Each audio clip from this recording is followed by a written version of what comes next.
Hey everybody, welcome to Daytona International Speedway, the historic, large 2.5-mile track that we all know and love. We're here under the lights tonight for the season opener of the Numb Thumbs Racing League ARCA season. We love these ARCA cars, don't we? Don't we, Mr. Turner? Got Adam Turner in the booth with me right now. Yeah, the ARCA cars are great. Numb Thumbs is great iRacing community, and they do all kinds of gaming and stuff. This will be our first ARCA car series that we've called in a long time, so it'll be real fun, especially here at Daytona. We're having small technical difficulties, but we're going to work through that, aren't we? Yeah, we got a couple of things that aren't correct on the screen right now. As soon as our race director gets back on, we'll be fixing that for you guys. Just want to talk about qualifying right here. Qualifying is underway. It is a 10-minute qualifying session. Right now, looks like Jeff Ottinger in the 76 machine has got your top spot right now, but not by much. Look how close those times are. He's got a couple of hundredths of a second between the top four drivers there. Simon Regis and Ricky Wittenberg coming back. Who is that running in second? Nicholas Coate in the 5 machines out on track. I mean, they're all basically going to run the same. The best part is when you have open qual and you got everybody out there drafting and stuff. So this is going to be a little bit faster once we get all these cars on the track. It looks like we got a bunch of cars tonight, so we're going to see a lot of opportunities for drafting and cool team stuff, maybe some fights. Hell, I don't know. You never know what you're going to see at Daytona. Well, they've got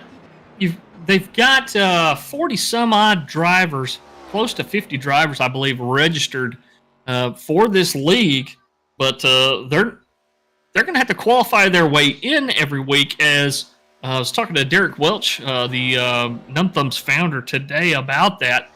He said they're only going to allow as many spots as they have pit stalls for the races this season in ARCA. So, like for here, I think they have 40 pit stalls, so only the top 40 are going to get in.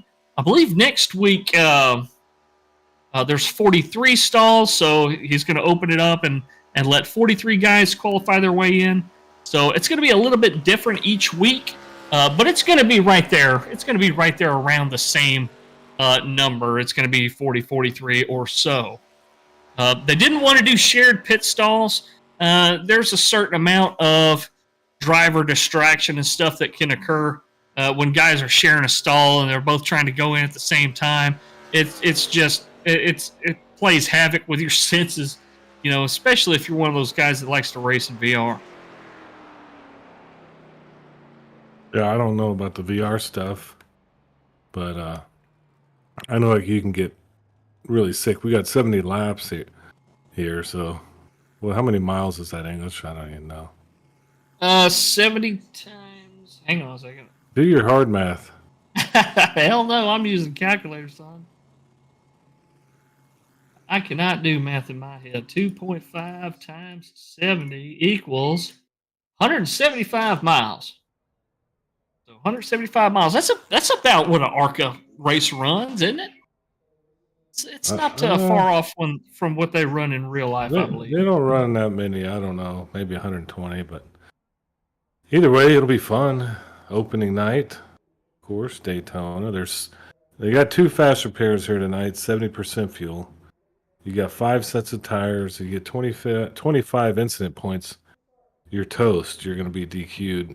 And then, if you get 18 incident points after you get that, you're going to get some kind of penalty. I don't know how the hell it works, but they're going to be scrutinizing these guys tonight. Yeah, it looks like we already got some folks over there in the YouTube team chat over there. We got Jessica Stubblefield pulling for APX Motorsports. Richard Gray's out there saying, let's go AAA. Let's go NTR. Thank you so much, Richard, for joining us. That's old Michelob. Y'all know him from some other series as well. Rebecca Davis is on here also. Vincent Short saying, bring it home, Derek. Pulling for Derek Welch to bring home the win. He's always running that number 1 machine. We'll see that number 1 ARCA car out there tonight running. Numb Thumbs. So looks like we're about ready to go ahead and grid up. Let's see. I'll take the. How about this, there, Turner? I'll take the top 15 here. Okay. All right, gridding up behind the pace car in first position right there, taking the pole tonight, the 76 of Jeff Ottinger. Starting outside row number 1, the 5 of Nicholas Coate. Row number 2 is going to be the 020 of Simon Sregis and the 52 of Ricky Wittenberg. Good to see old Ricky come over from one of the other leagues as well. Row number 3 is going to be the 03 of Dylan Bryant and the 60 machine of Brian Neff. Row number 4 is going to be the 23 of Mark Collins, who came so close to a win last week in another series. It was just heartbreaking to see what happened with the 23 there, but he's running tonight. He's starting in the 4th row next to his teammate, the 1 of Derek Welch. Row number 5 is going to be the 110 of Richard Michelob Gray and the 6 of Steve Singer.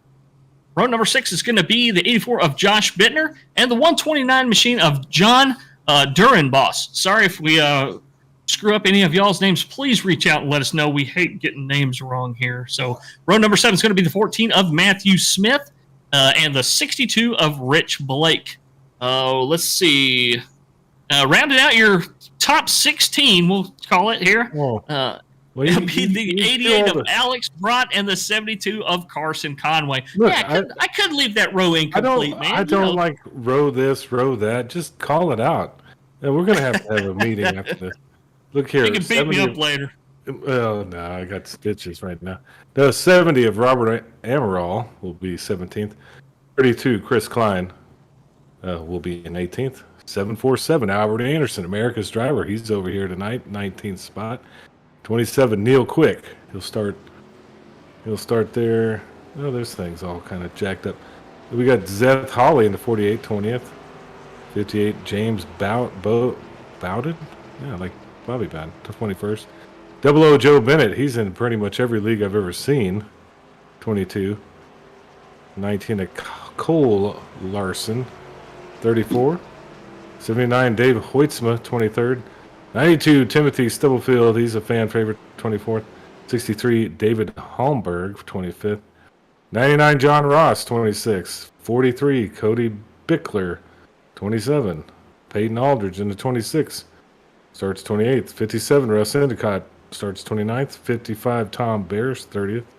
28 of Kenneth Stocks, 31st. And Jason Kraft will round that thing out. Man, that's a lot of cars, man.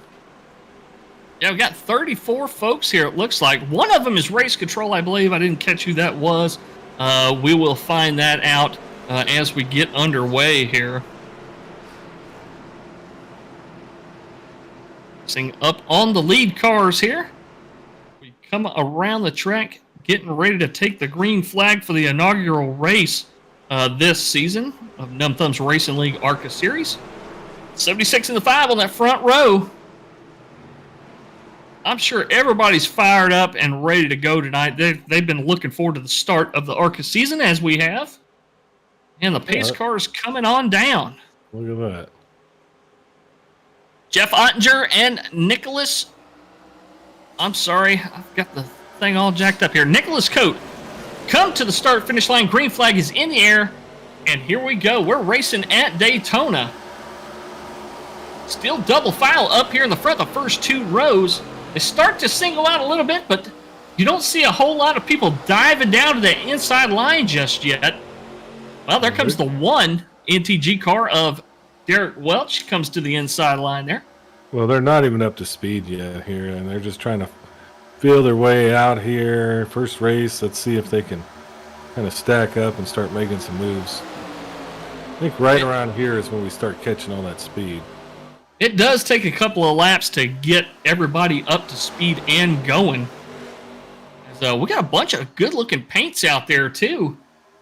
DEP Graphics, tonight's title sponsor for... Well, the title sponsor for the entire series. DEP Graphics, go check them out over on Facebook. Do a phenomenal job of painting cars, and you see their artwork and all over trading paints. And we got a yellow flag already. Oh, a big one back here in the back. 28's involved. Yeah, wish we could bring some of that to you. We haven't our Starlink is down right now, basically. So I'm gonna find out what happened. I'm gonna do some investigations. All right, back here in the back, there was a couple different incidents that happened at one time, which was wild. So you have, looks like the 8 got turned by was that Double O Joe? Did he turn him or no? Double O Joe had nothing to do with that. Well, we got at least one car on its roof still. That's the number 26 machine. That's Peyton Aldridge. All right, so the 70 and the 8, Alex brought, looks like that is, gets turned a little bit by the 70, loses control, and then behind there, that's where we had some real mayhem with the 28 car on the roof. So that's a rough start. 28. Was it the Sorry about that. 20? I thought it was 26. I could have read it wrong. 20, no, it's 26. 26. Peyton Aldridge got. He had to. Oh, we he did had have to the tow. We do see the wreck. See, there's all kinds of stuff. The Starlink might be back up. Is the Starlink up? Okay, partially the Starlink. Sorry, you're dealing with us. Brown's having some issues at home, and but we got some of the action there captured. Well, what do you think about that happening that early? English, that's a little early for that. Yeah, but with this many cars out on the track, it's pack racing. It's Daytona. Maybe a lot of these guys aren't used to racing around each other. You're going to have a little of this. I mean, once they get back out there and get formed back up, I think they'll know to give each other a little bit more room there. We did see that number 8 Budweiser machine of Jason Kraft. He had a lot of scrapes down the left-hand side of his car, so he definitely got into somebody or somebody got into him there. And that was kind of one of those separate accidents that happened kind of on its own back there.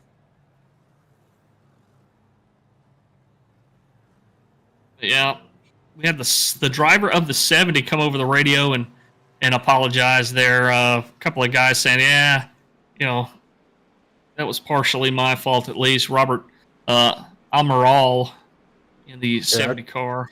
I think that's the initial deal where he got into Kraft is what it looked like. Then there was a secondary reaction behind there that they were far enough back it didn't look like it was going to affect them, but something happened back there and all hell broke loose. It's Daytona. First couple of laps of the season, so people are really wanting to race.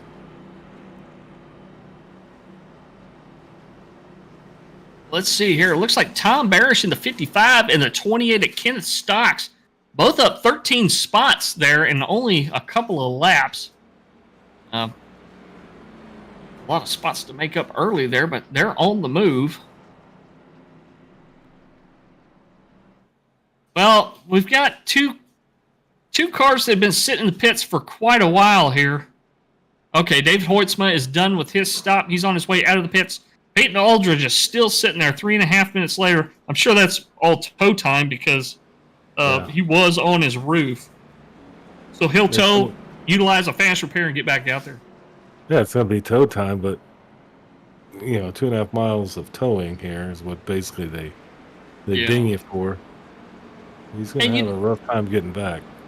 And he'll be a couple of laps down when they restart, so a couple of cautions later, if he can stay in that lucky dog spot and stay out of trouble, he'll be back on the lead lap, hopefully. I don't like to see guys go several laps down so early, but it does happen, especially at these big pack running tracks like what we see here tonight. Yeah, but if you can get lucky dog and get back around, you can make it up. There's the deal. You got to be in the lead pack at the end of this thing. Chump to champ, champ to chump. That's how these play tracks roll. So if you're within the top 15 on a lead pack, on the lead lap at the end of this thing, you can still win it. Well, you've done it before. I've seen you do it. Yeah, I've drive through it all. Yeah, I did that that was a Talladega race. It was a money race in another league and kind of a fundraiser thing. And I think I was 7th place coming out of turn 4 at Talladega, and the huge wreck in front of me. I just went down to the apron and held it there, and I didn't even know I won until, I looked down at the black box after I crossed the finish line. So sometimes that's going to happen. Well, it happens quite a bit. Yeah. Want to thank all of you for sticking with us, even though we're having a couple of technical issues right now. Thank y'all so much for joining us.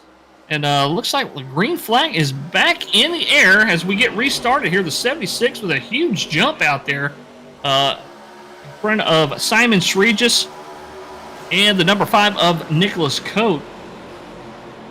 03 moved to the outside. Dylan Bryant going to push Simon Regis just a little bit on his back end. Trying to make that upper line work. They've got a pretty good group up there, Adam. But can you really defeat those cars down the inside? Look at the huge run down the backstretch. Yeah, I don't know. We hadn't seen these ARCA cars here in a while. They're going to use it to their advantage, the top two guys, and come on down. That's incredible. And they're taking off from the pack, looks like.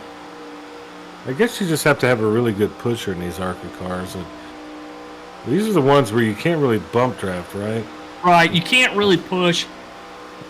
I mean, the thing's shaped like a doorstop, right? It's got a real low pointed nose, and that back bumper sits up kind of high. So if you get and you put any kind of pressure on that car in front of you, you're going to lift the back wheels of them off the ground or reduce their traction greatly. And he's going to go around. You're probably going to go around and end up in a wall with him. Look at the side-by-side action here. It seems like down the back stretch, the outside line has a huge advantage, but it quickly peters out. Once they get onto the front stretch and around the tri-oval, it seems to kind of die out, and that lower line gets the advantage again. Yeah, I don't know. It's that lazy Susan effect. Maybe they just keep taking turns at the lead here. Yeah, you'll see the front cars kind of rotate around in a circle, taking turns, taking the lead. And all the way, everybody's pretty much lined up all the way to 23. They're all in the lead pack here, some form or fashion. Man, 110 Mikolov is really making a move on the outside. Looks like he's got 62 Rich Blake behind him. They're kind of forming up as well.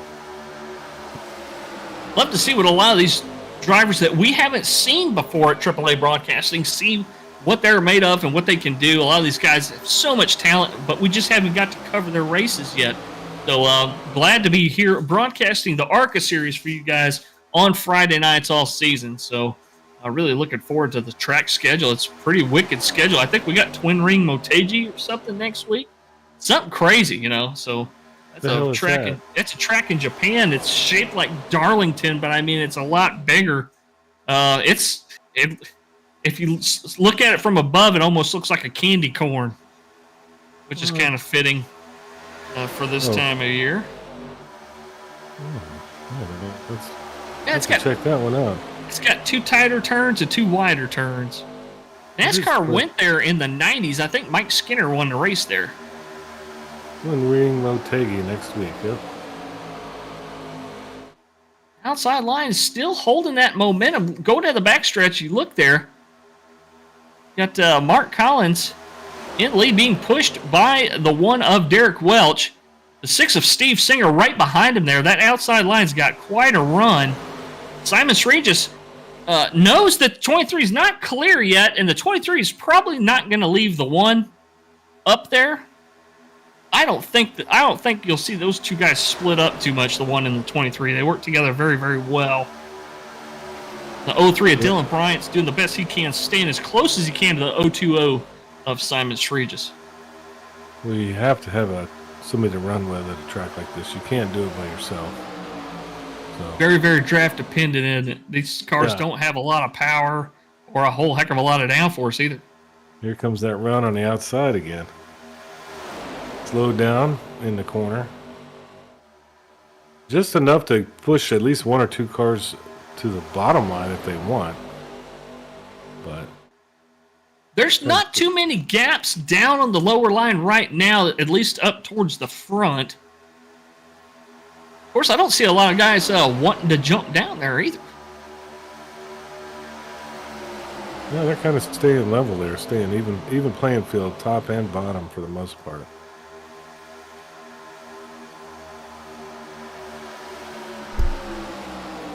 All right, welcome back, Mr. Brown. Yeah, sorry about that. Got a mom with COVID and got some bubble. Sorry to hear about that, bud. Bubble gut myself, so I got a house full of problems here, so that's why we're running late. But either way, we still have this Numb Thumbs Racing League ARCA race, all brought to you by DEP Graphics and a whole bunch of other sponsors that I need to pull up here in just a second. But either way, side by side, racing action as the 1 and looks like the 23 of Mark Collins trickle on down to that bottom lane, cutting right in front of that 020 of Simon the Cobra Regis.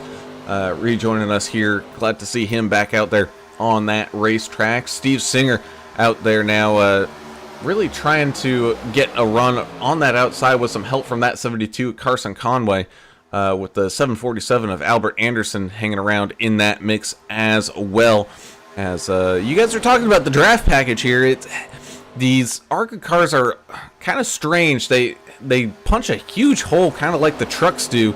Just they don't have the aerodynamics to just kind of go with it. You do have to be careful. Can get a little loose out there as we're going 3 wide up here at the front. Singer's trying to make that third line work, but he doesn't have any help behind him. So I don't know if he's going to go anywhere. And it looks like he won't. The one of Derek Welch, he doesn't have the Cobra right there, Simon Regis, close enough to him. But I think what they're doing here is what we see Team America do in another league, is they're controlling both lines right now. Yeah, Welch and Collins. Definitely what they're doing. Joe Bennett in the wall up there. He got 3 wide with a couple of cars. And that, as we know, that ARCA car, once that wall gets you, you got to stick with it. You can't turn down off of it. Look who's making some move. The 747 Albert Anderson and that shooting Dyson Waco purple paint scheme Chevrolet. That's probably one of my favorite paints, to be honest with you.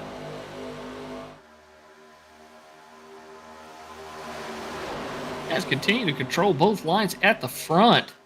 We got a second pack developing yet? It looks like we might. Kind of behind Joe Bennett there. We got a pack of cars that's moving really fast up on him. Yeah, you got, looks like Jason Kraft kind of trying to lead that charge around. You also got James Bowden. Double O Joe will join in with them, but you also got the 92 of Stubbs, Timothy Stubblefield out there, and the 63 of David Holmberg out there as well. The 26 Peyton Aldridge is hanging around with that group as well. Couple laps down from that earlier incident, but he's still fighting to try to get back onto that lead lap at some point. You also have Dave Hoytsma. Dave Hoytsma. He's working with Alex Brott right now. They're two just by themselves, and that's not really what you want to do. But hey, if you get a caution and you don't get involved in it, that's gonna be a good strategy, as well as the 43 of Cody Bickler hanging on out in that back. We did have one car disconnect. Cecil Rose has disconnected. Cole Larson, Neil Quick. Oh, 5770. Yellow's out. Yeah, 5770. They didn't start it. They just happened to catch into it. Let's see what happened in front of them. It looks like the 110, the 60, somewhere in there. All happened. Like Russ Endicott may have raised his hand and said, "I'm sorry about that." Well, he was behind it. It started up front with the 110, got into this, looks like the 60 of Brian Neff. Brian Neff went down the track, took out Ricky Wittenberg, looks like, a little bit, and the mayhem ensued behind him. There was a little bump draft there from the 110 to the 60, sending the 60 on around. Let me see if I can't get better camera angle there. Brian Neff. So Brian Neff goes all the way down to the apron, and then you got that 70 of Robert Amaral getting caught up in some of this action here as well. Everything kind of going side by side. Oh, he just gets straight run over, and that's that doorstop effect you were talking about by that 57. Just not able to check up in time and getting that front bumper right underneath that rear bumper, lifting that entire car up off the ground. Yeah, he plowed right up underneath him. I think he got his whole hood up under there. Golly. Yeah, I'm just seeing it on the time delayed instant replay there.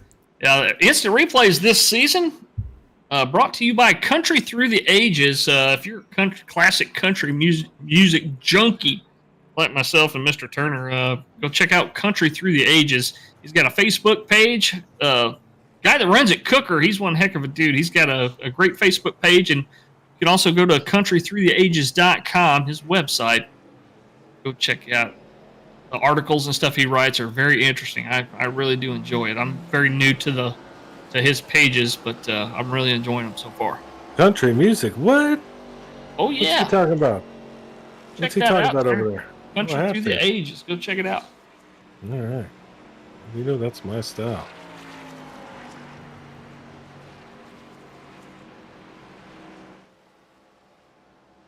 Well, do you see any guys maybe hitting that incident limit tonight before we get to, a reasonable, maybe 10 to go, 20 to go?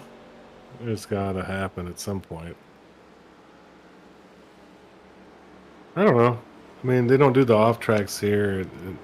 It's going to take quite a bit of bumping and bruising to get to that limit of 25, but you never know.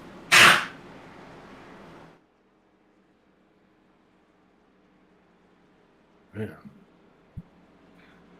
No, it's early, but Yahtzee.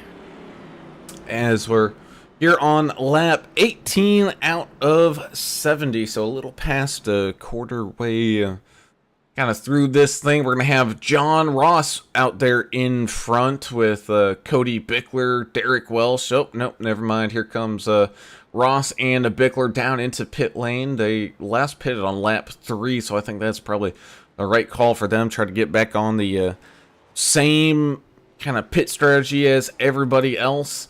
So that's going to leave Derek Welch and the 020 Simon the Cobra Regis out there side by side. The 23 of Mark Collins and the 5 of Nicholas Coate is going to be side by side with Steve Singer and Matthew Smith right there as well. Anderson, Bryant, and Conway all up inside that top 10 right now, as well as these guys follow around this pace car who does have his lights off. So we get ready to go back to green flag racing here in just a second.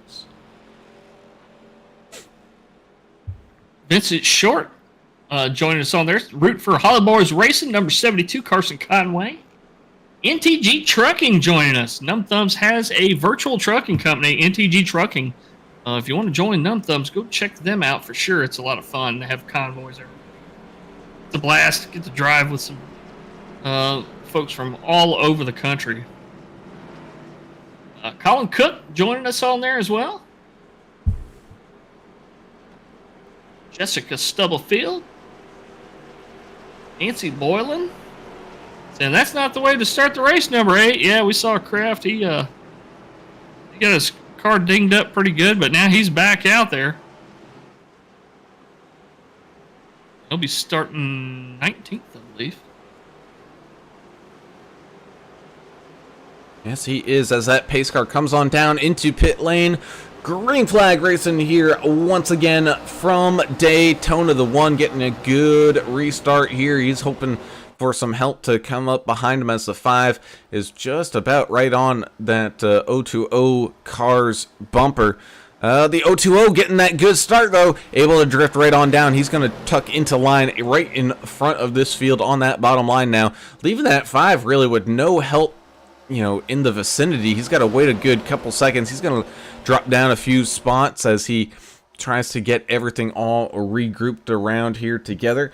Also got a few guys shuffling their way through, trying to pick some lines, make their moves. And it looks like, you know, on these restarts, Alan, that's kind of where these guys are making a lot of their moves. Is, you know, that's where a lot of the big gaps are kind of forming and all that kind of thing. So here on these restarts is where we're going to start to see maybe some shaking up of some things, as Derek Welch sees a run coming up from that 23 of Mark Collins right there behind him.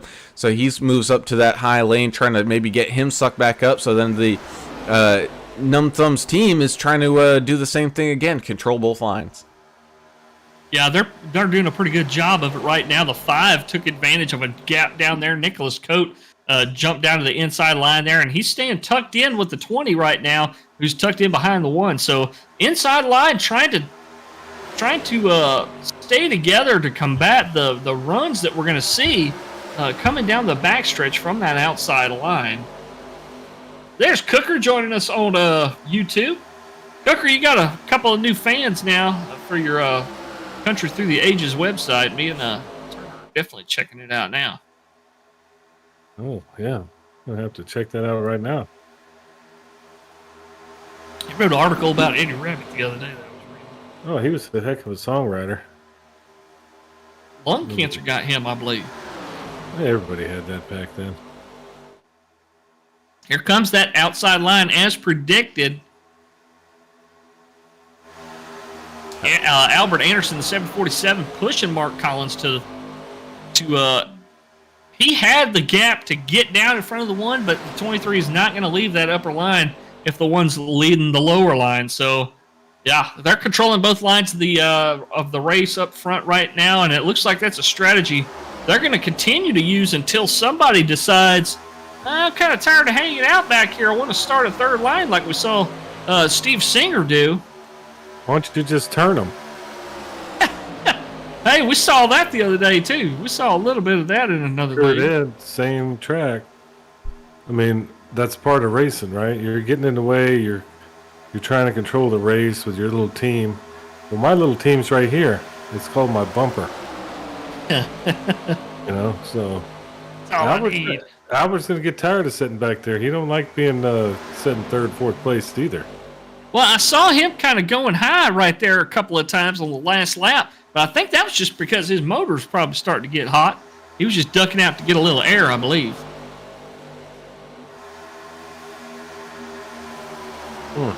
As side by side they go, that 23 of Mark Collins from that push from the 747, man. Albert Anderson is doing a great job pushing that outside line right now. Doing the best he can. Really, the key to these ARCA cars, man, you got to get as close to that bumper in front of you as possible without really touching it too much. Because, like we saw earlier, man, these will just slide right underneath each other. They don't line up that great.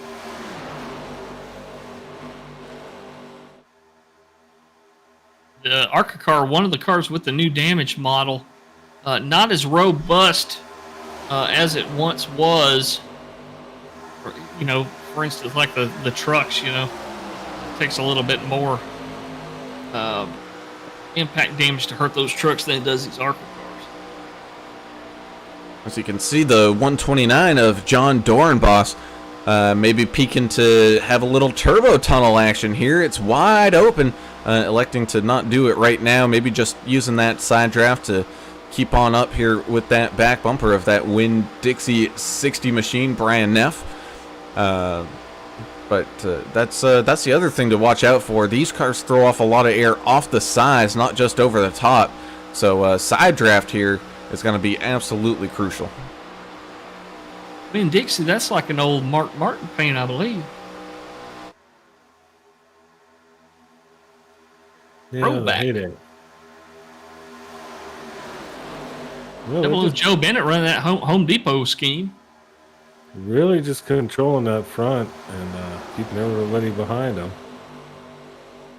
But that gives some of the people in the back of the pack here kind of a little room to catch up.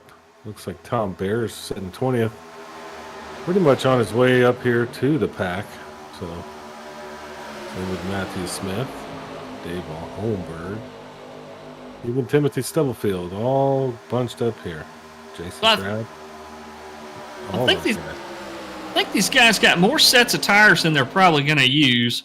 They're allowed 5 total sets, but that also counts the set that you start the race on. So they can get 4 tires 4 times. But these guys are coming up on some lap cars here. David Hoytsman, the 79. Let's see what he does and see what the pack does. They're coming up on him quick. Enter Jaws theme song here as he just sees this giant mob of cars. I'm so used to saying trucks, but we're racing in cars here tonight. Caution. Oh, as we got a caution. Yellow is out. 5 involved. Kraft in the 8 again. 6 is involved. Steve Singer. 63 is around as well and trying to get it straightened out on the grass. So it looks like the 6 and the 5 just kind of came together at one point. 5 hit the wall. Yeah, the 5 was drifting up in the corner just a smidge, and the 6 was trying to peek on down, get a little bit of that side draft. That caused the initial, and then the 8 with nowhere to go, the 63 nowhere to go, the 92, he saw the damaged race car in front of him, just decided to finish him on off, getting involved in that one as well. But I didn't see, did Peyton Aldridge get any contacts or a 1X or anything from that?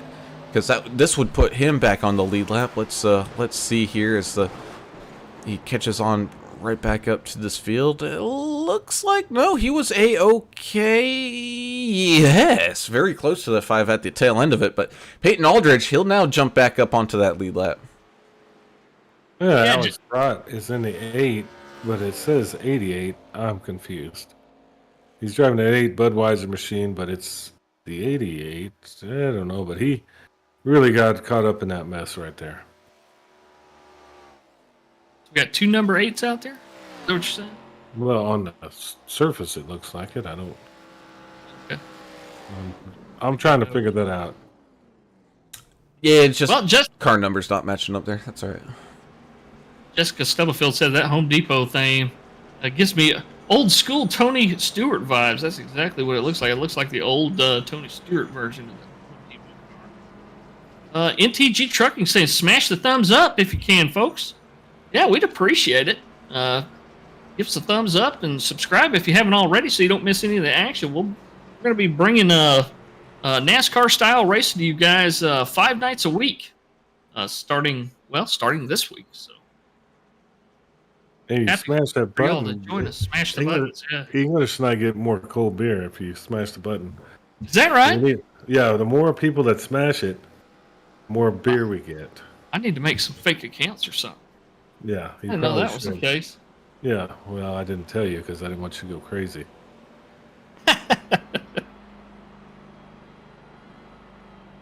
Oh, let's see. Rebecca Davis says, Asher says, "Go Timmy, go."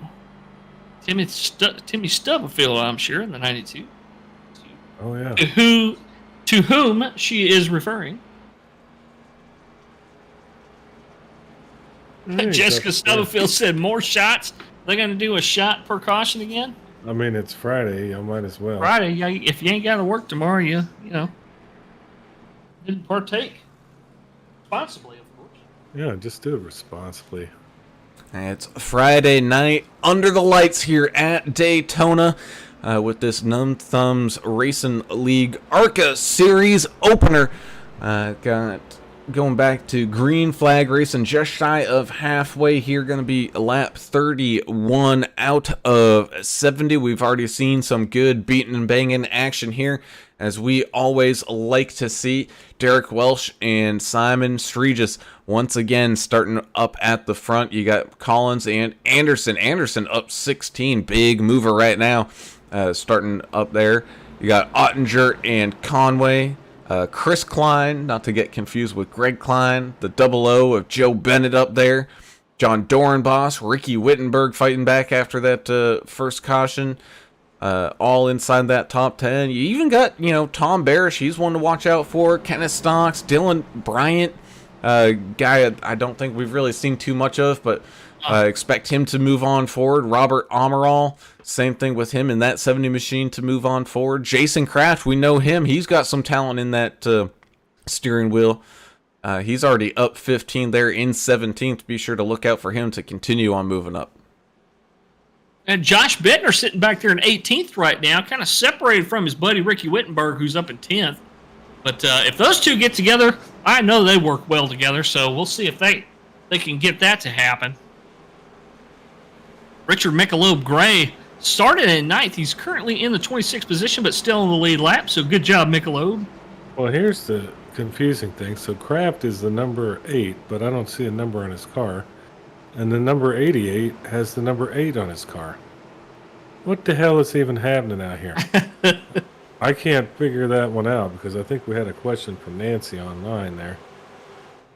Anyway. Either way, green flag racing here once again as they go side by side down and across the stripe and into turns 1 and 2. The one of Welch again getting a huge jump here. He's got absolutely no one behind him. I think what he's now going to do is try to maybe drop down a lane and maybe drag the brake a little bit. Oh, he's going to get split 3 wide here. Uh-oh. Oh, he's got to be careful. Oh, okay. The big check. Teammate let him in. Yeah, teammate let him in, but that's going to cause a big checkup to shuffle its way down through that bottom line as that top line just surges on forward. The Cobra moves ahead with Albert Anderson and Carson Conway all jumping down there. Now Double O Joe is trying to lead that charge on the outside lane. Here comes the one of Derek Welch. He sees him. He says, hey, I'll work with you. Let's get that party back started up there. Oh, is Albert Anderson willing to take it 3 wide? He had some help, but the help disappeared from behind that rear view mirror of his. He's going to try to now work with that one of Derek Welch. Jessica Stubblefield saying, all right, APX team, let's stay clean out there. Of course, APX guys are Hoytsma, Bowden, Kraft, Aldrich, and Stubblefield. 5-man team out there trying to stay clean and stay out of trouble. There goes Albert down to the lead. Thought he was going to try to secure all lanes with him and Regis, but looks like he's not. Derek Welch is going to be moving up fast on the outside. Behind him is Double O Joe Bennett. Yeah, he kind of lost his teammate up there, the 23 Collins, who's now inside row 4 back there, side by side with the 70 machine. So can't work with Collins right now. He's going to have to work with the 747 Albert Anderson.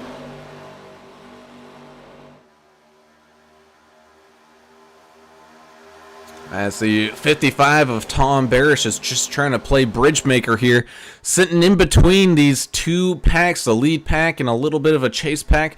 Chase pack trying to stay more single filed than double filed here right now as they try to rush on back up to the front. You got Russ Endicott trying to bridge as well as James Bowden leading Jason Kraft around. Then you got the 28 of Kenneth Stocks back there. And Cody Bickler, John Ross, Richard Michelob Gray. Man, how long has it been since we've been able to say his name out here on the racetrack? It's been a while. I'm glad we picked up this ARCA series so we can cover him as well. He's a good friend of ours.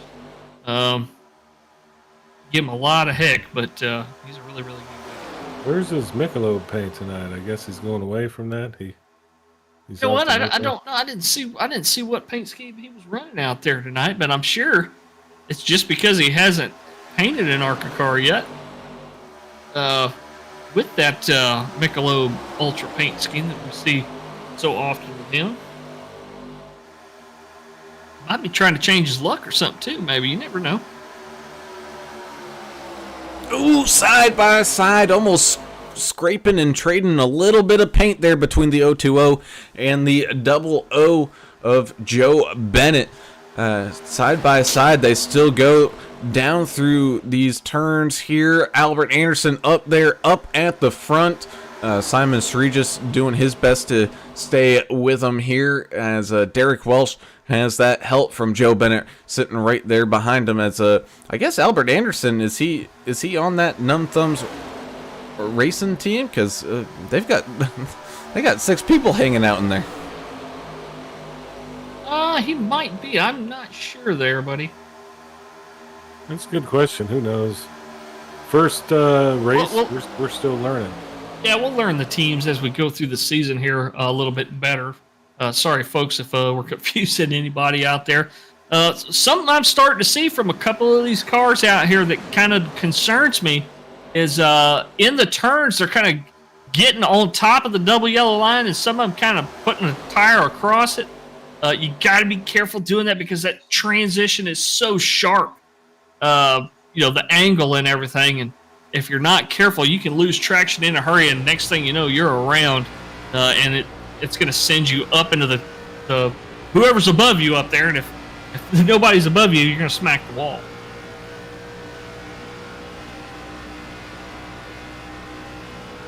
I think even in the tri-oval, it can kind of get you there. It can a little bit.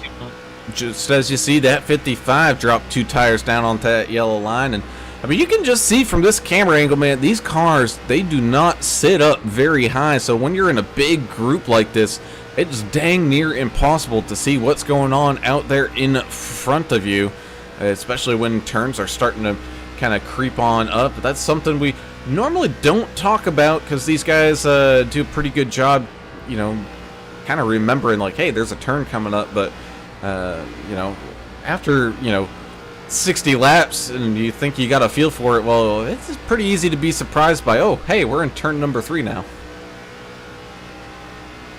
Yeah, you get out there and actually get lost in the track if you're watching somebody's bumper or whatever.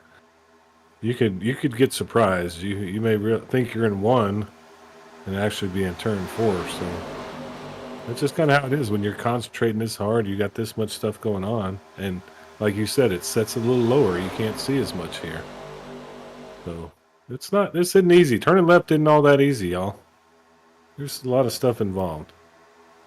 I'd like to mention too that we do have the capability to show driver cameras during the race. So all you guys out there, we may have to put a post out on the Dumb Thumbs Discord as well, letting these guys know, hey, if you got a webcam at home, want to have yourself on camera during the race and during interviews and stuff like that, we have a link for that. Yeah, like Double O Joe, he's up here racing towards the front, joining us on that face cam right now. He's side by side with Simon the Cobra Shree, just trying to guide that high lane on around. You can see him, though. He's being nice and calm right now. Very focused, but not white-knuckling that steering wheel. Just keeping everything loose and ready to go. Because when we get down to the final 10 laps, man, you can best be sure he and everybody else, those knuckles are going to have to get peeled by some sort of scraper off of that steering wheel. Well, I mean, and look here. We're double file all the way back here. 12, Steve Singer. We got John Dorenboss in 13th, 14th, John Ross, Dylan Bryant, Josh Bittner, Matthew Smith, Dave Holmberg.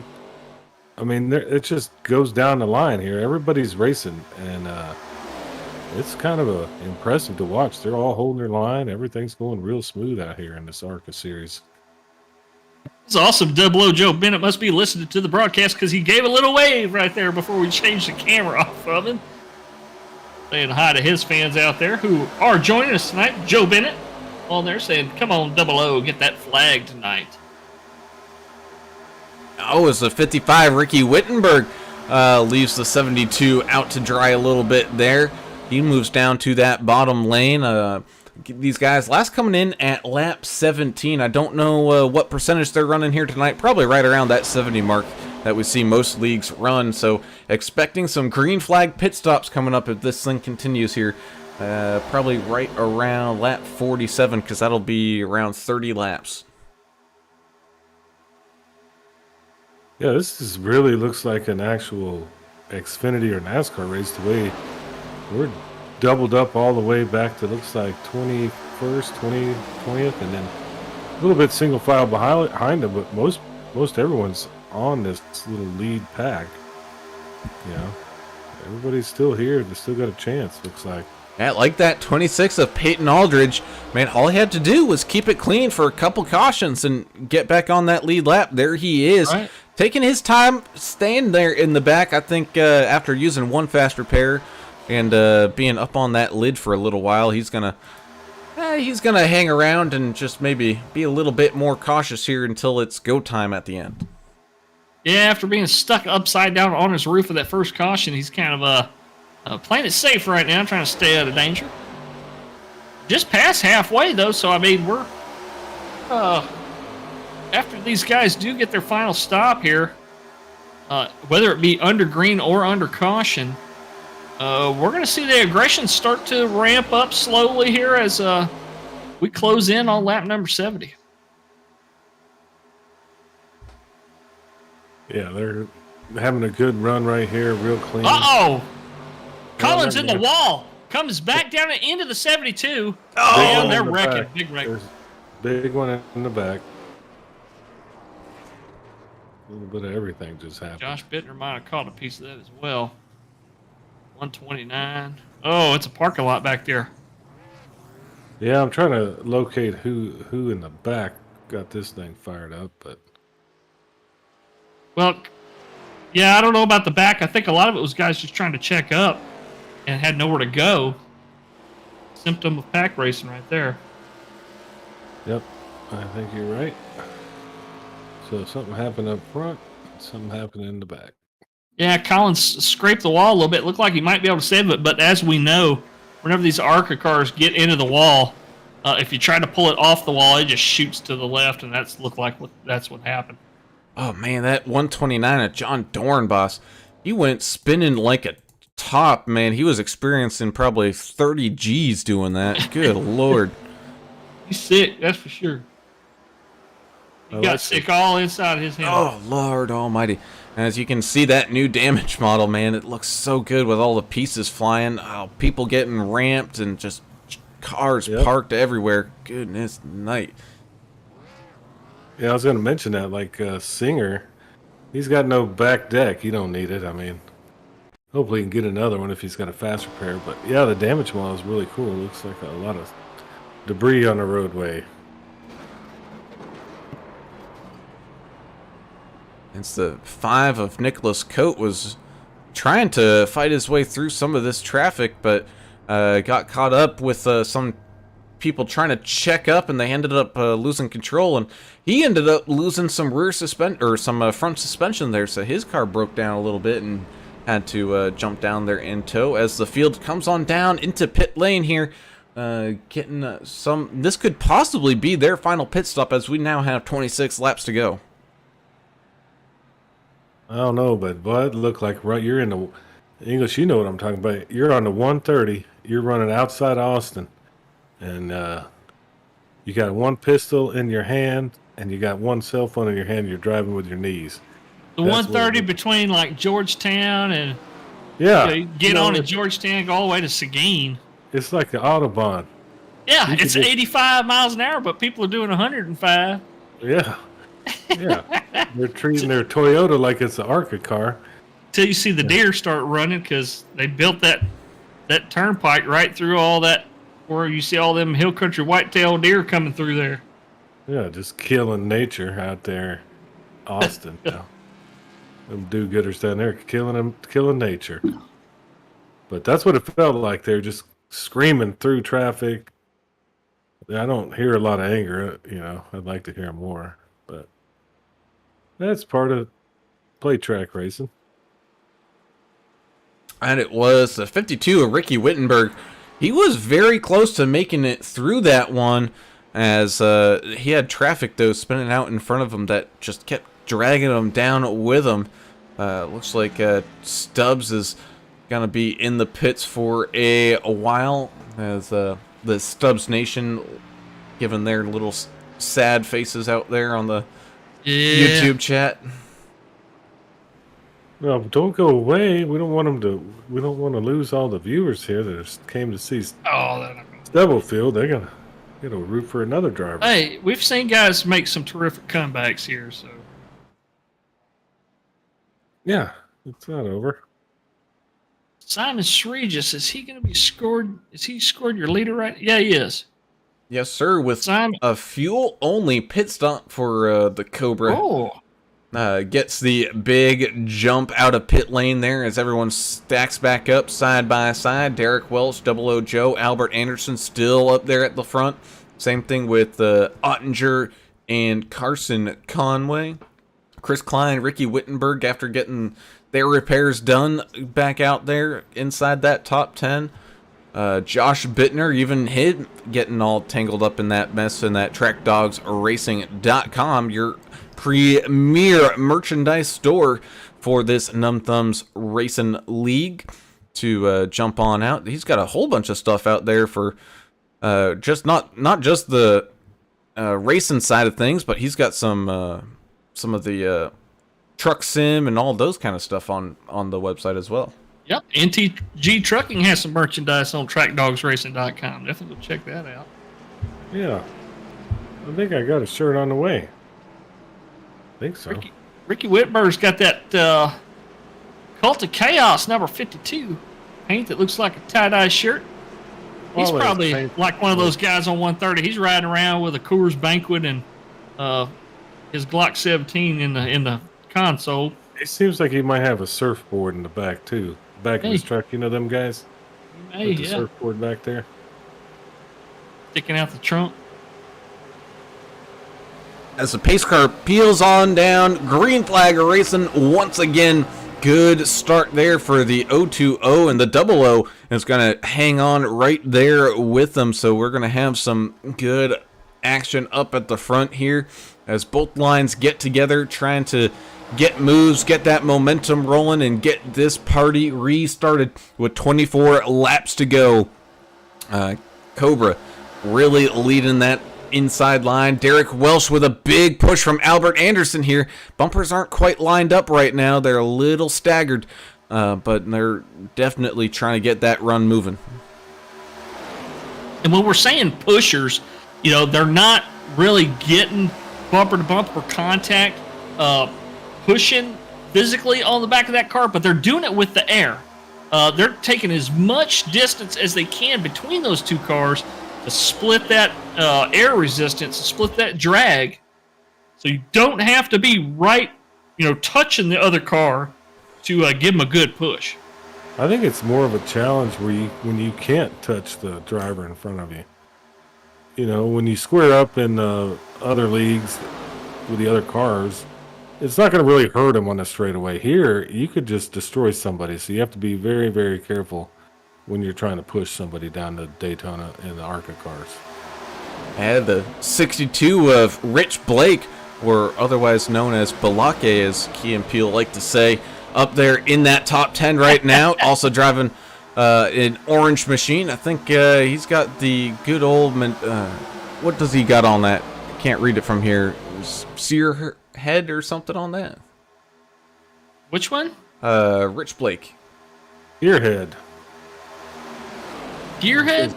Yeah, Gearhead 62, I'm sorry. 57 car out there. Russ Endicott. Chico's Bail Bonds. Looks like his paint's kind of crooked or something. I don't know. His car may be crooked. Yeah, his car might be crooked.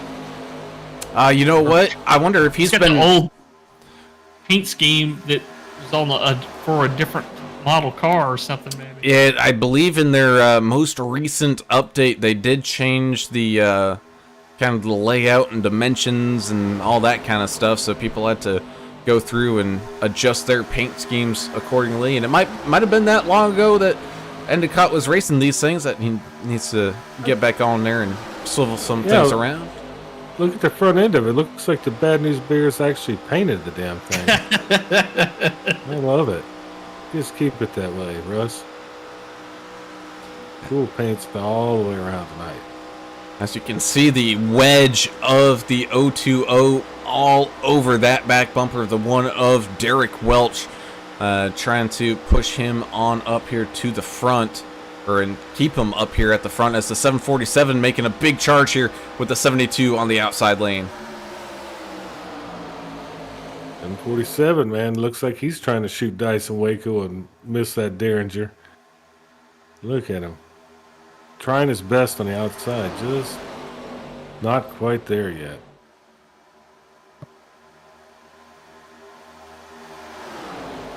Side by side, they trundle along the back straightaway. Ooh, car up in the wall. way out there in the kind of like back of the field here. Trying to see who that is. Looks like that's the 14 of Matthew Smith. Man, he did a good job to keep it up into the wall. Problem is, he lost a lot of speed and a lot of time, and he is now out of the draft. Kenneth Stocks in that 28 is going to be that last car in this main group. You got Mark Collins working with the 53 here of James Bowden, and the 5 of Nicholas Coate as well, trying to get these guys back on up there. They're kind of running their own little chase pack, you know, just about one lap down here as the action up at the front continues to slice and dice its way around here. 19 laps left remaining. Well, let me ask you a question. This number 1, Derek Welch, he hates these plate tracks. He's terrible at these plate tracks. Why is it every time we're in one of these things and he's in it, he's up in the front? I think he's doing some fakes. I think he's pulling fake news on us. Yeah, he's hustling us or something, talking about how much he hates these. But I hate this pack racing. I can just hear him now, you know. But yeah, he'll be in the podium if he keeps it up here. Well, maybe. It's a long way to go. I don't want to jinx anybody. Absolute bogus time for that one of Derek Welch, still hanging around. You got that 747 though, not giving up on that high side yet. Everybody's still trying to push, trying to stay in line, trying to get the runs as much as possible. As yeah, it looks like Stubbs and David Holmberg both having some big issues there. Might be out of fast repairs and blown motors there for the 92 and the 63 to answer your question there, Lauren. Looks like the 23 Mark Collins did get an EOL prior to that last restart because he did cause that last caution by getting up into the wall. So Zeth Hawley, our race controller tonight, thank you so much, Zeth Hawley, for stepping up to do race control for these guys. It's not an easy job trying to keep track of everybody and who did what and who to flag and what to clear and all that. So gotta thank our race controllers as always. Zeth Hawley up in the booth for him tonight. It is easier when you have admin box. You know, so hopefully they get him an admin box and he can do the work from the admin box, make it a little easier for him.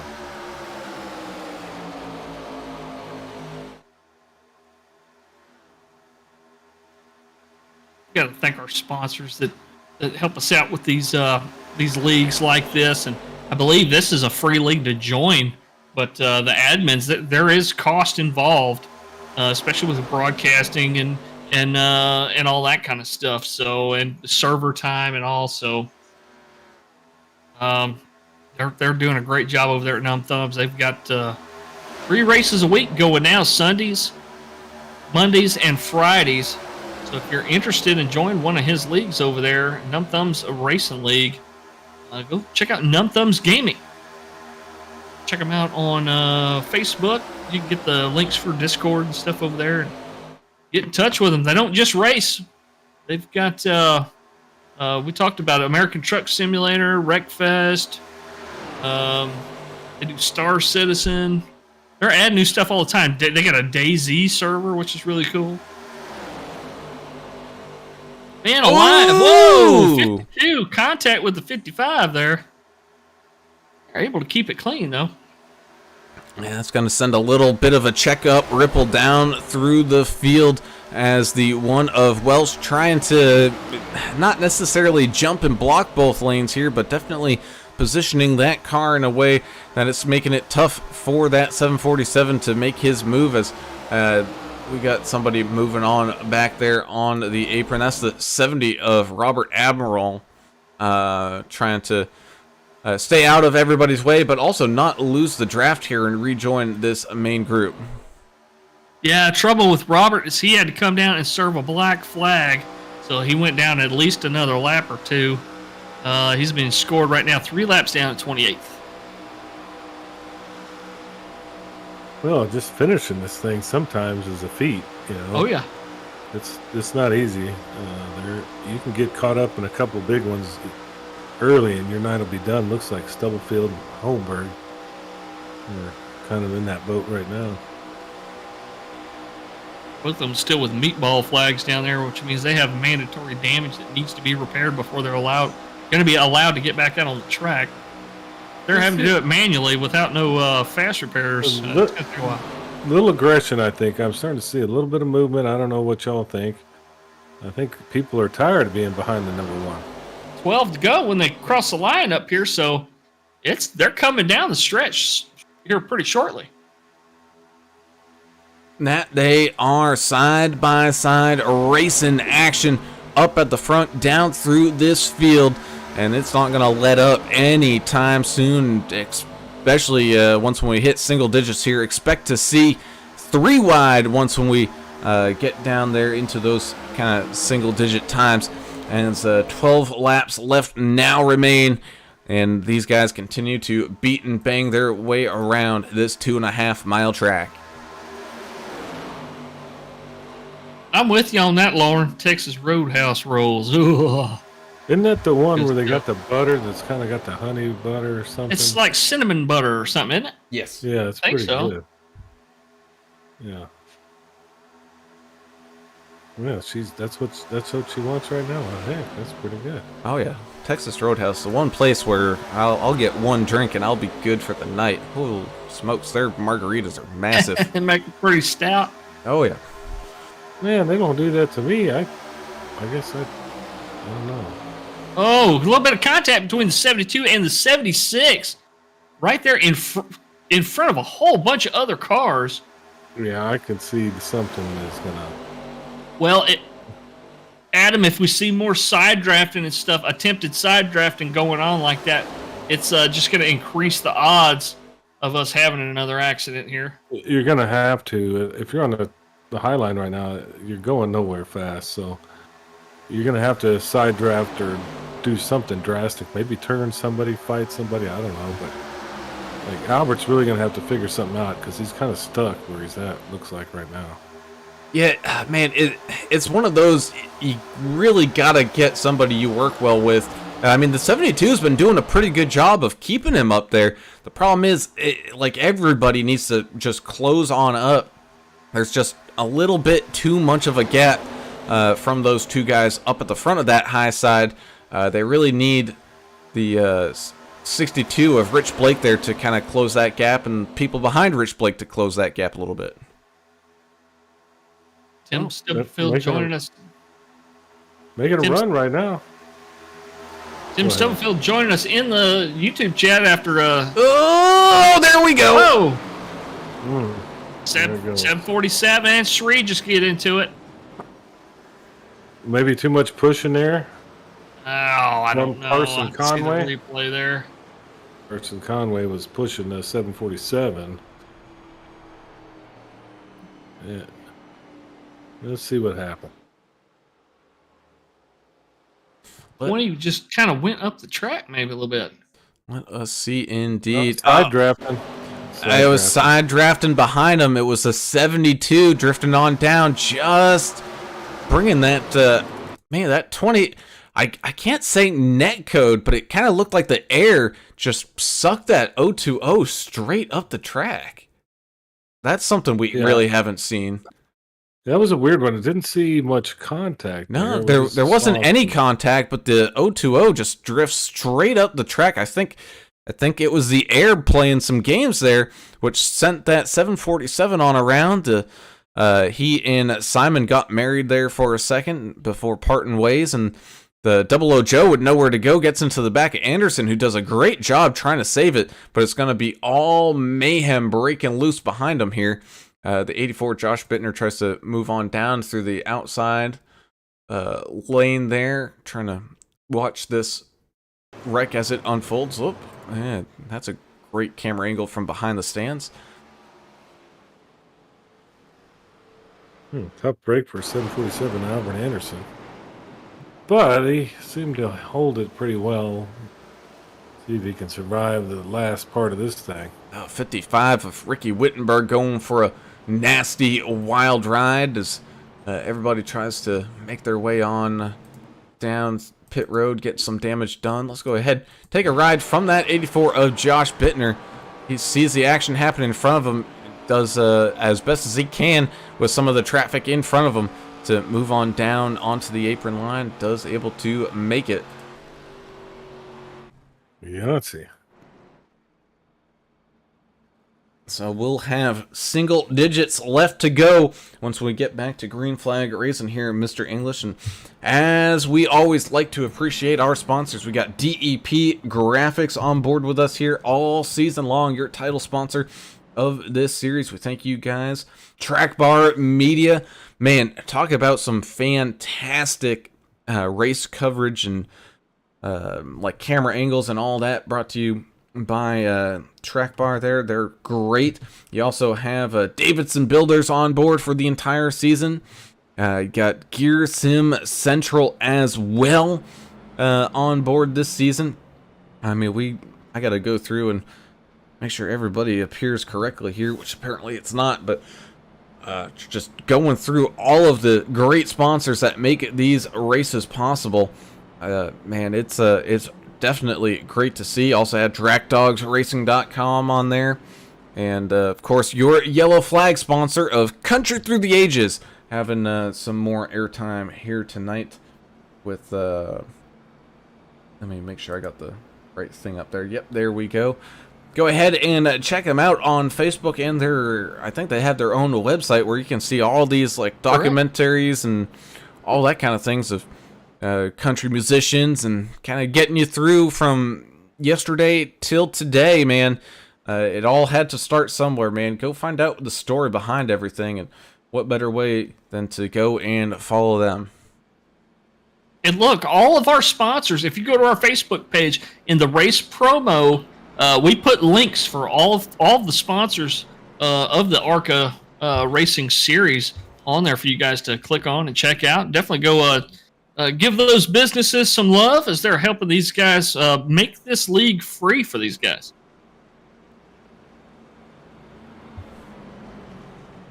Yeah, indeed. As as racers, we always love free. No one really ever likes paying their own money into it, but due to those sponsors, that is why they are able to do this here on Friday nights. So with the pace lights off here, we're going to get ready to go back to green flag racing. We got the 1 of Welch, 72 of Conway, followed by the 747 of Anderson, 62 of Rich Blake, Chris Klein, Dylan Bryant, Josh Bittner, Steve Singer.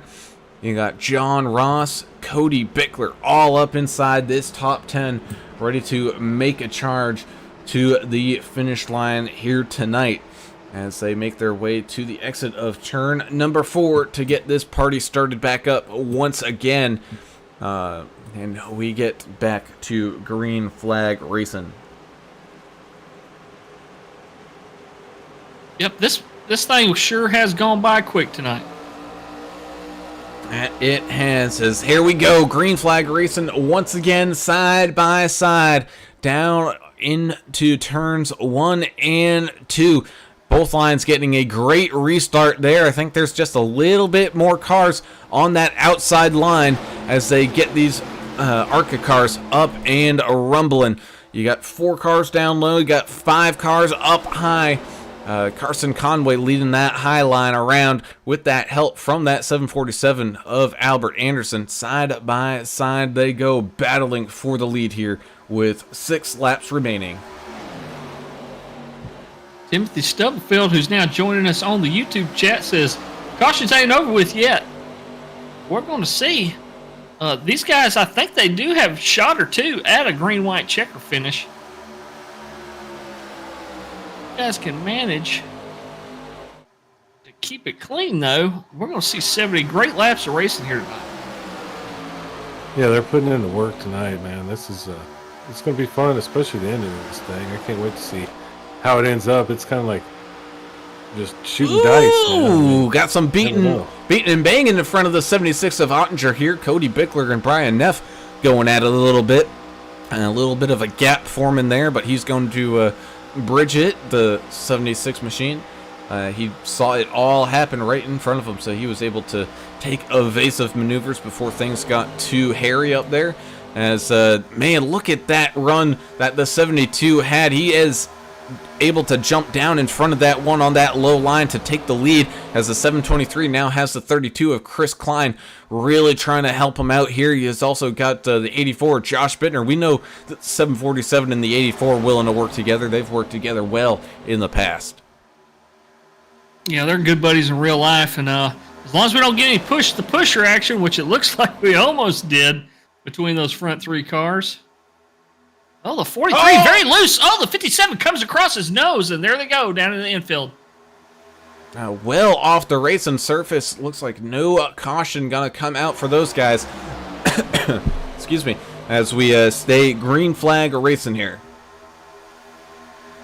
Oh, what happened there? The 43 moved down, and then the 57 moved down right across his nose. He might not have known he was clear, and both of them went around.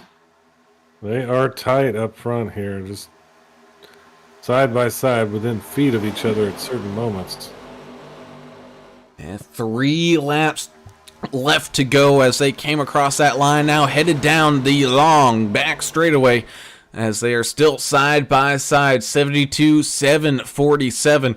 One of Derek Welch trying to get that 72 back up and around, because I got a feeling he wants to jump up to the outside lane, maybe try to make a run here as these guys remain side by side. You can see them starting to pinch down a lot more as these guys try to pick up as much side draft as they can, not leaving much room for anything, not even a piece of paper. You can see them handing notes between each other's windows like they're sitting there in math class. Yellow is out. Don't know why. Oh, we got some secondary spinning going on here. 14 and the 00 of Joe Bennett got together.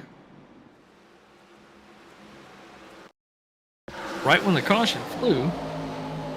Let's see. I think that was probably just everybody checking up after seeing that the yellow came out. Let's see. Oh, yep. Little bit of a checkup there. People not 100% able to get slowed up in time. It doesn't look like anybody really wrecked.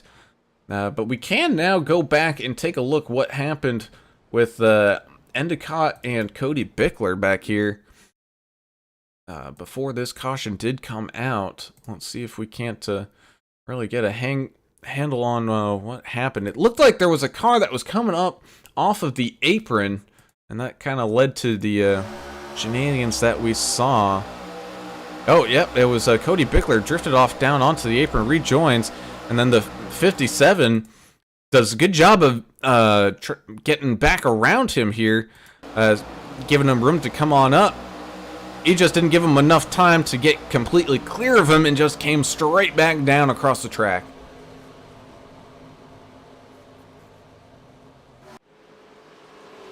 But either way, that's going to get everything all re-racked and stacked here with a green-white checker finish. Sorry, I had to mute myself. I got a little indigestion going on. But, What yeah. in the hell is going on with y'all? Nothing's going right. Tim Stubblefield was right. Cautions weren't over yet.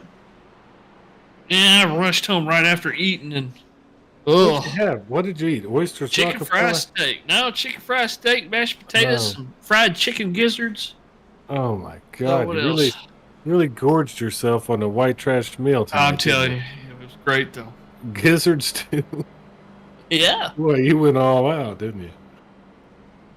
Did you enjoy yourself? Yeah, I was with friends, so that's always a good time. Were they good gizzards? You know, because they can make them where they're not any good. Well, I mean, it's so chewy to begin with, but as long as you've got decent batter, you know, and they don't really overdo them, they could still be enjoyed.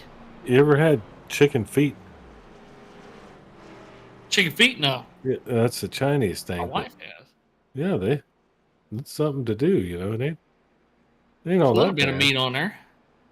Yeah, you just gotta gnaw it off. Some animal. I am not an animal. Remember that? Elephant Man? Come on now.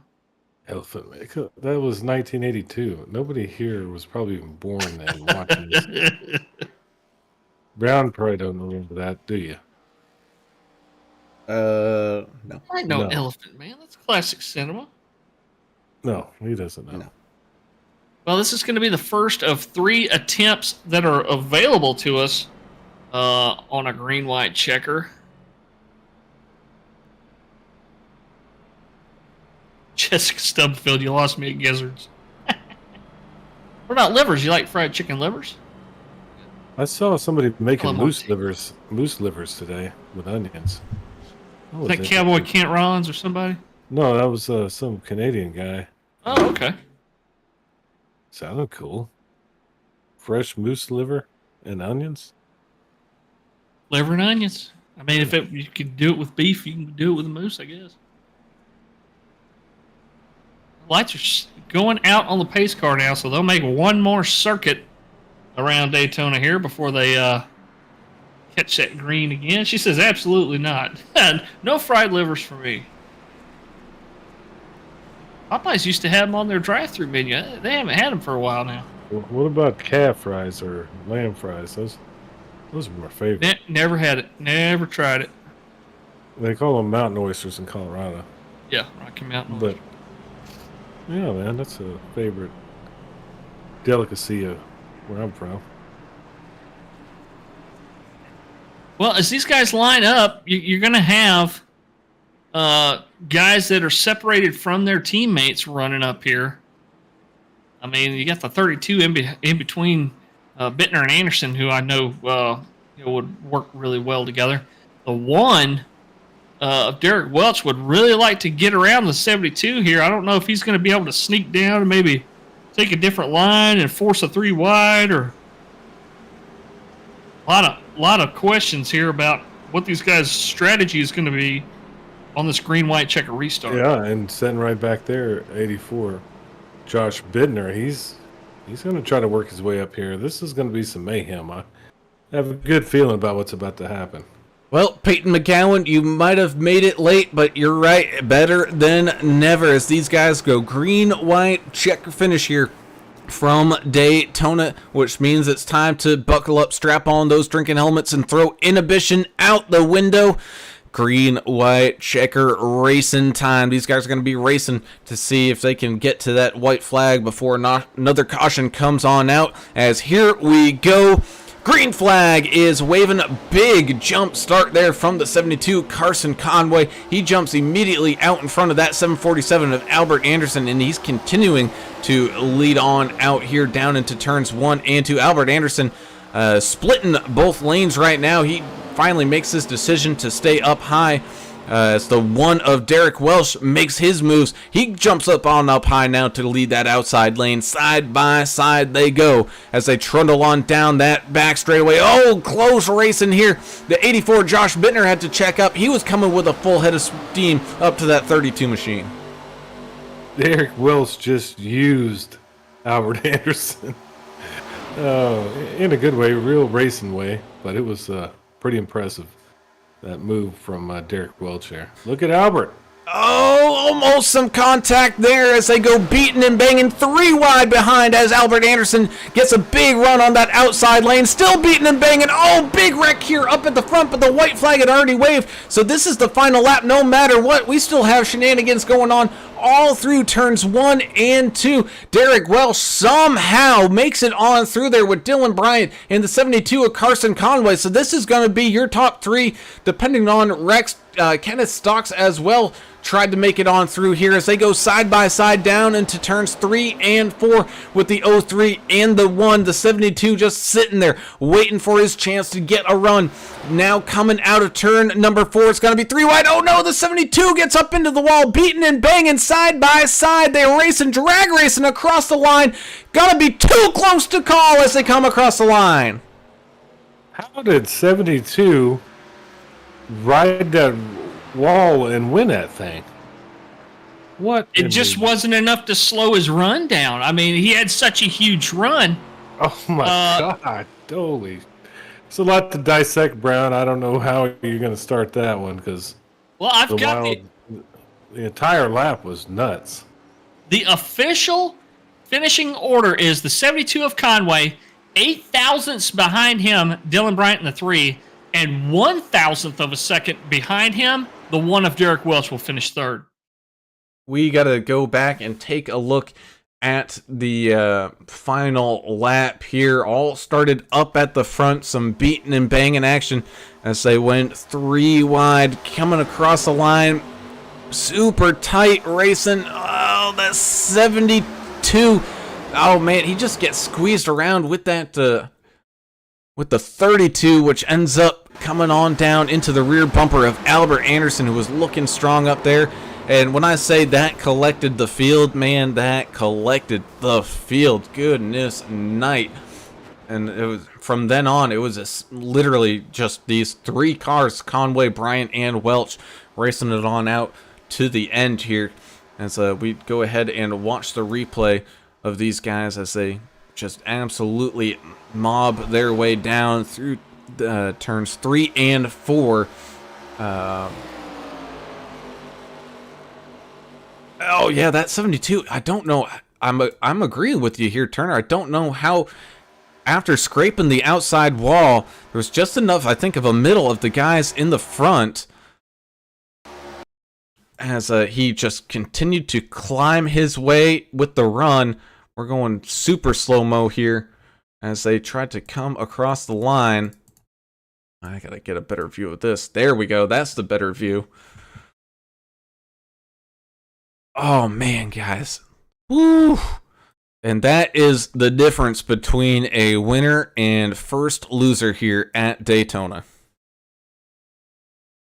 Goodness gracious almighty. That was some great racing to the finish. That's good. I don't know. Great picture there, screenshot of some of the guys. Screenshot.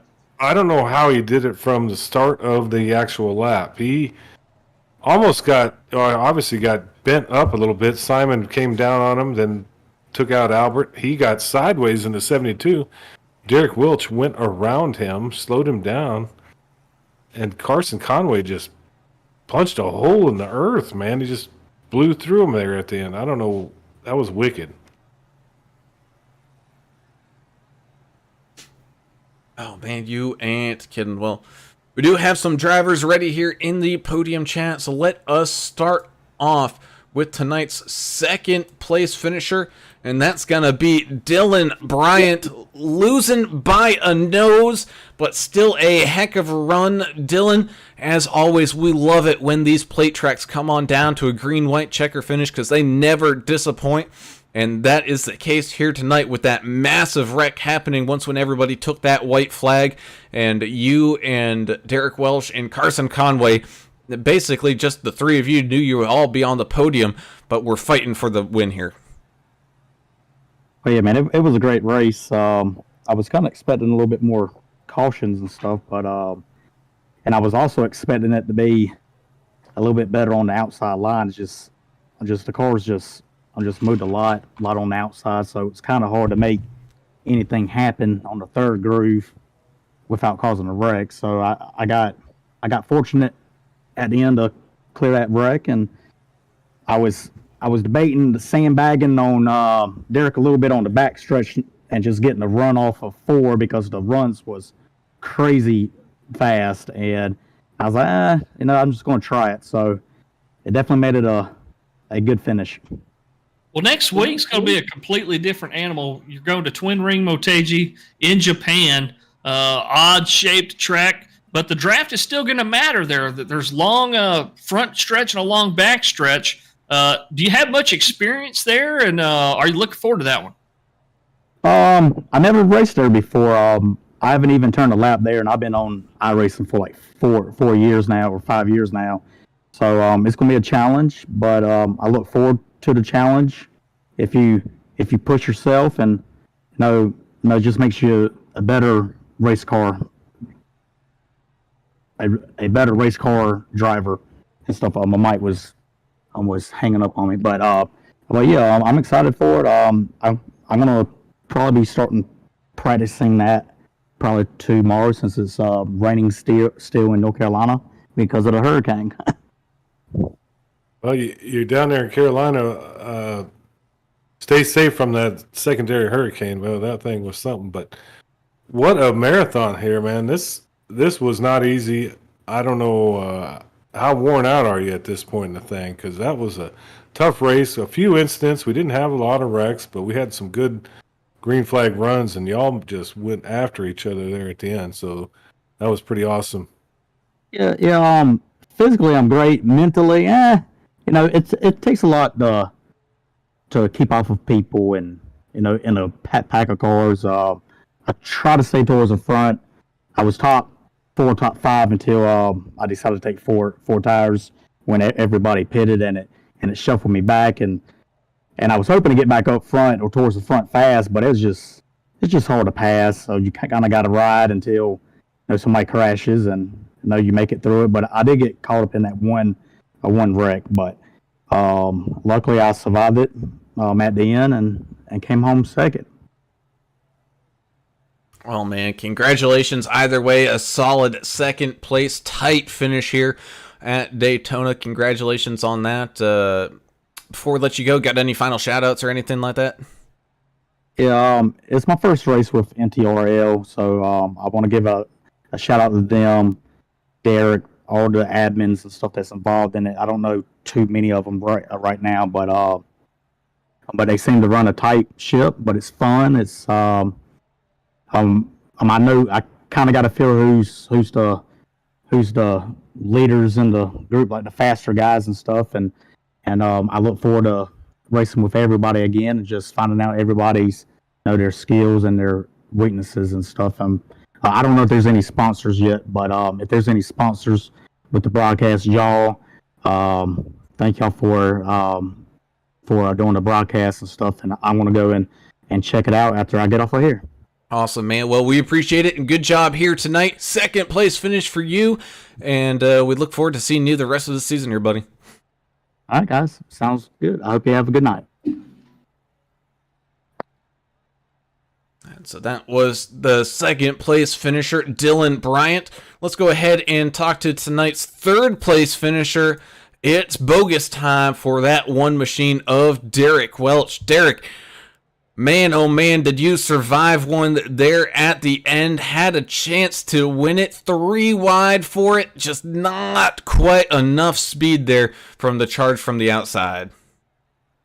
Oh, that was just freaking bogus, man.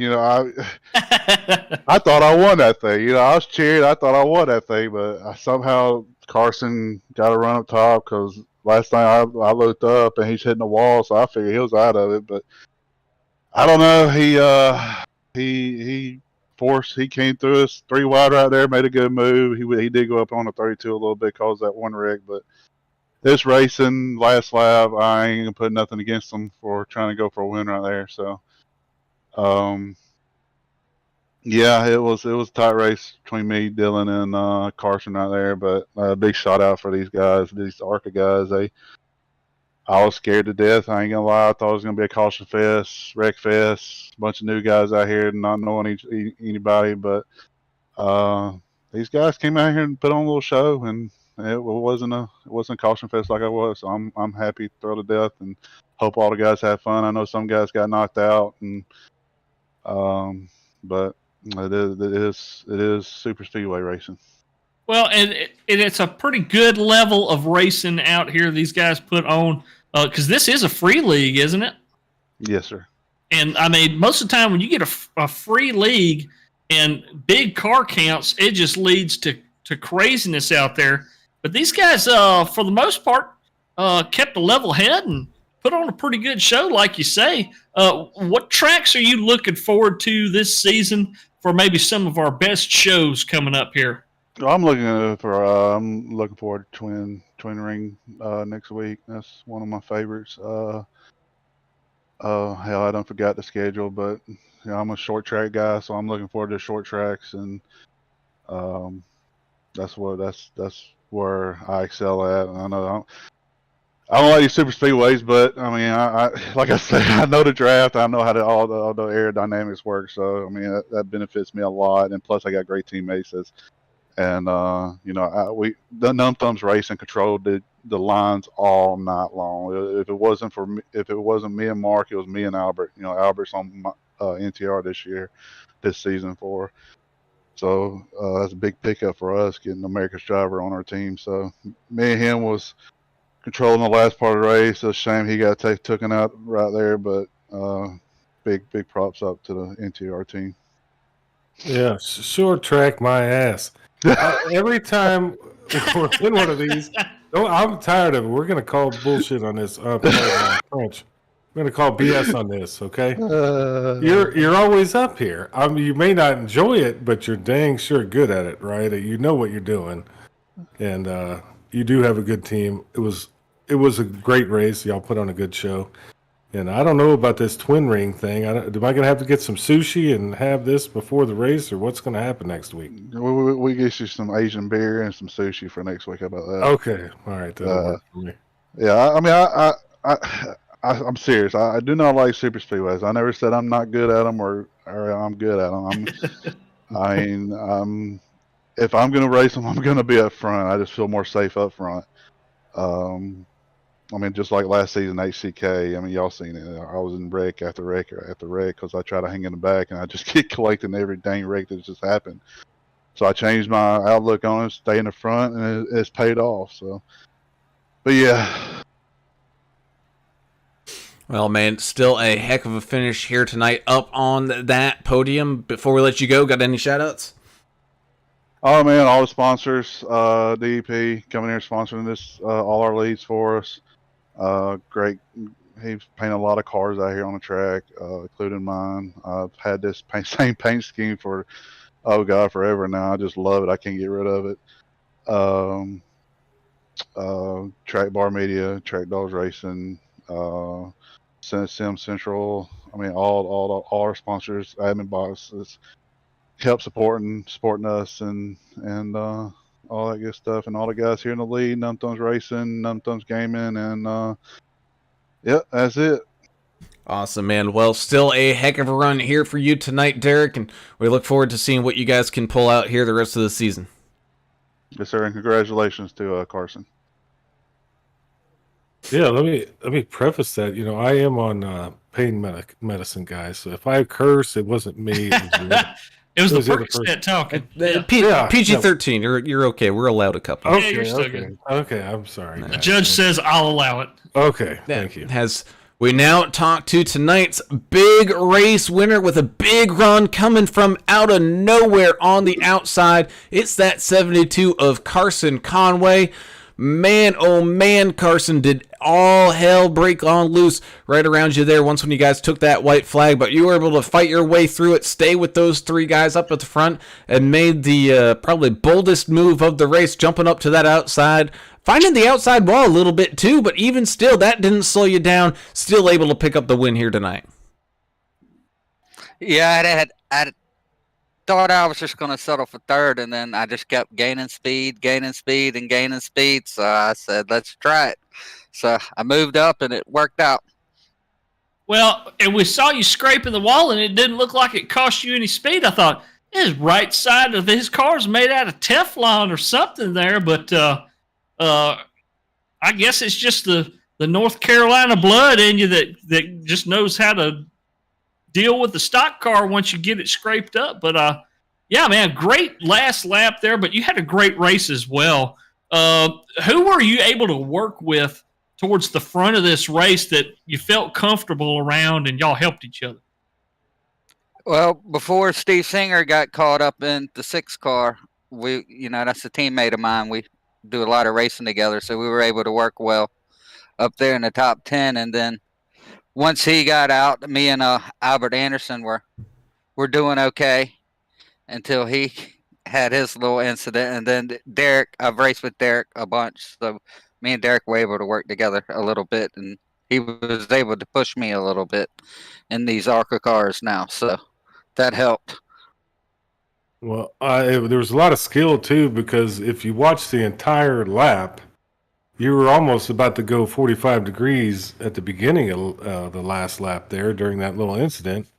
And you just put the hammer down and rode that wall at the end and somehow ended up in the front. Amazing last lap. Haven't seen that in a while. Great job, man. Thank you. Well, Carson, as always, man, congratulations on the win here tonight. Up 15 spots, man. So you definitely had to work your way through a massive crowd of cars here. Before we let you go, you got any shout outs or anything like that? Yeah, I'd like to give a shout out to my team, Holla Boys Racing, Track Bar Media, my sponsor. He's a sponsor of mine. HBR TV and Superior Class Auto Racing is really where I lay my bread and butter at. Awesome, man. Well, again, congratulations on the big win here tonight, man. Can't wait to see what you can pull out of the hat for the rest of the season. All right, thank you, guys. And that, my friends, is that from Daytona. Holy smokes, did we have a great show in this ARCA series opener. Yeah, we didn't really know what to expect having, like we said with Derek, a free league, big car counts in the ARCA cars at a super speedway. We knew it was going to be a bunch of close racing and guys being all up on each other, but they actually put on a pretty good, entertaining show. I can't wait to see what the rest of this ARCA season has in store. And we appreciate all y'all viewing with us tonight over on YouTube. Hit that thumbs up, give us a subscribe so you don't miss it next week. I think we got a race coming up Sunday as well, Xfinity Series getting kicked off here for NTRL, and that's going to be a super speedway series. So that's gonna have similar. If you like this kind of racing, I mean, they're going to have a whole season of it on Sunday nights. Man, well, yeah, we're booked. Everybody's doing well. This was a fun race, man. The ARCA cars are tough to drive. For these guys to be their first race at Daytona and make it look like they did tonight, it was incredible. So looking forward to the season. And that indeed. So let's go ahead and tell everybody in the race breakdown where their favorite driver finished here tonight. That starts us off with Carson Conway with the big season opener win here at Daytona, up 15 spots. Dylan Bryant and Derek Welch not far behind. We're talking by the hair of a horse mane here at the end of this one, but both guys picking up second and third for that 03 and the 1 machine. Heck of a run. You have the 28 at Kenneth Stocks. He finished up there in 4th, up 27, your hard charger of the day. Great job, Kenneth. Rich Blake in the 62 machine, up 9 to finish in that top 5. Good job, Rich. As Jeff Ottinger has a solid race here tonight in that 76 machine to finish in 6th. Peyton Aldridge comes back from the dead from that first incident here in that 26 machine to finish in 7th. So great way to stick with it there, Peyton. You also have that 8 of Jason Kraft fighting through some issues as well to finish there in 8th. You got the 60 of Brian Neff finishing here in 9th, with the 55 of Tom Barish rounding out tonight's top 10.